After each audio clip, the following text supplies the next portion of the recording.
Have you ever said you believe in the Buddha, yet in your darkest moments turned to doubt instead of faith? Have you ever found yourself questioning the very teachings you've claimed to follow when life didn't go your way? Welcome back to the channel, where we delve into truths that challenge the surface and speak directly to the soul. Today's topic is one that calls each of us to the mirror to look beyond words, beyond rituals, and ask with brutal honesty, do I truly believe? Let's begin with two powerful questions. First, could it be that most people who call themselves believers only believe in comfort, not in the Buddha? Second, is it possible that the real test of faith only begins when everything seems to fall apart? Thank you for joining us again. This conversation isn't about judging belief, it's about discovering its depth, because belief, real belief, is not a label. It's not chanting a few mantras, bowing to a statue, or reading a scripture. It is a fire that either burns through your life or is merely painted on its surface. In today's episode, we will uncover what authentic faith looks like, how to recognize false belief, and what it takes to make your connection with the Buddha unshakable even when life is. Let's begin with a story. A man once walked into a temple and declared, "I believe in the Buddha." The monk nodded and asked, "What do you do when you suffer?" The man said, "I panic, I blame others, I feel abandoned." The monk smiled gently and said, "Then you don't believe, you admire." That's the line most of us never cross. We admire the Buddha's wisdom, we respect the teachings. We like the idea of a calm mind, a kind heart, a clear path.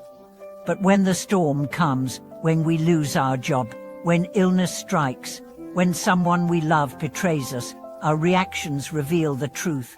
Do we remember the Dharma? Do we trust the unfolding? Or do we crumble, complain, and seek something else?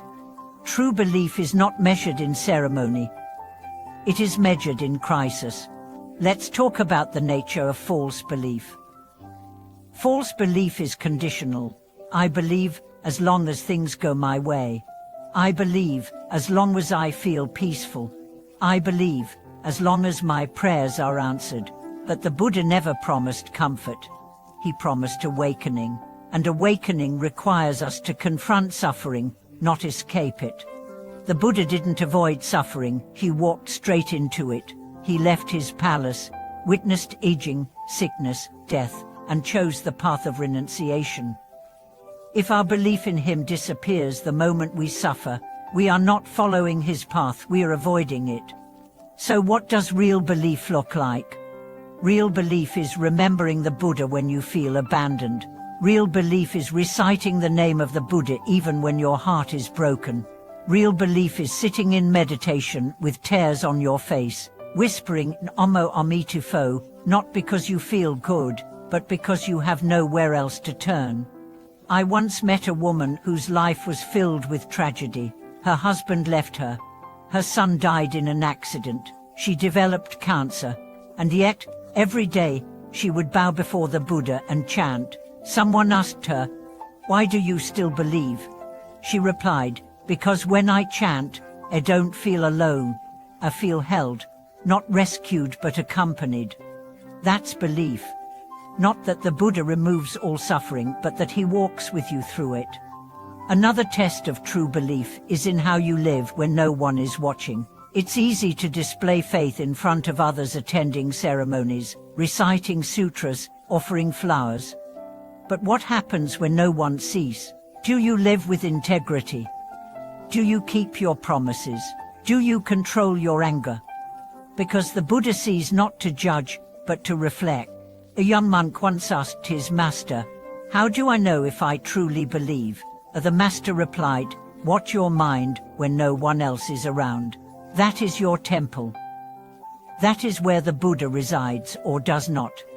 But now, let's explore the idea of borrowed belief. Many people believe because their parents did, because their community does, because it gives them identity, but they've never questioned, ever tested. Their belief is like a coat worn, but not embedded. When the wind comes, it flies off. Real belief must be tested. You must ask hard questions. You must face contradiction, doubt, despair, and choose, again and again, to come back, to trust, not blindly, but deeply. Faith is not the absence of doubt.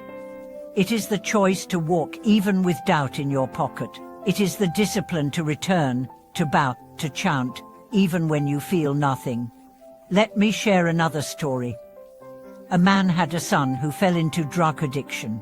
He tried everything: rehab, therapy, tough love. Nothing worked. In desperation, he began to chant Amitufo every morning, begging for guidance. Years passed. The son eventually recovered, not through a miracle, but through a slow, painful, committed journey. The man said, "My faith didn't change my son, it changed me. It made me patient, kind, hopeful, and that gave him the space to heal." That's the power of real belief. It changes you, and in changing you, it changes the world around you. And now, let's turn inward. Ask yourself, do I treat the Buddha like a vending machine, or like a mirror? Do I pray only to receive, or to remember who I am? When you bow before the Buddha, is it a habit, or a homecoming? When you chant his name, are you present, or are you checking off a task? Real belief is a relationship, a living connection, and like all relationships, it requires attention, honesty, and time. One of the most beautiful teachings in Pure Land Buddhism is that even if you call the Buddha's name once with complete sincerity, that is enough. But it must be full, from the heart, not casual, not distracted, but total. The great teacher Master Shandeo said, "The moment of sincere recitation is the moment of connection." So don't worry about how many times you chant. Worry about how fully you chant. Let me offer one more story. A man was on his deathbed. His family surrounded him, praying. But he looked afraid. A monk leaned in and said, "Call the Buddha." The man whispered, "I forgot how." The monk said, "Just say his name like you would call your mother." But the man closed his eyes and said, "Amitufo," and he smiled, then passed peacefully. That one word, spoken with total sincerity, carried him home. And so, ask yourself again, do I truly believe? And if not, what am I waiting for? A crisis, a diagnosis, a deathbed? Don't wait. Make your belief real today, not just by what you say, but by how you live, how you treat others, how you show up for yourself. Let your belief breathe in every action. And remember, belief doesn't mean perfection. It means direction. It means even when you fall forward. Now I'd love to hear from you. Have you ever questioned your belief? What helped you deepen it?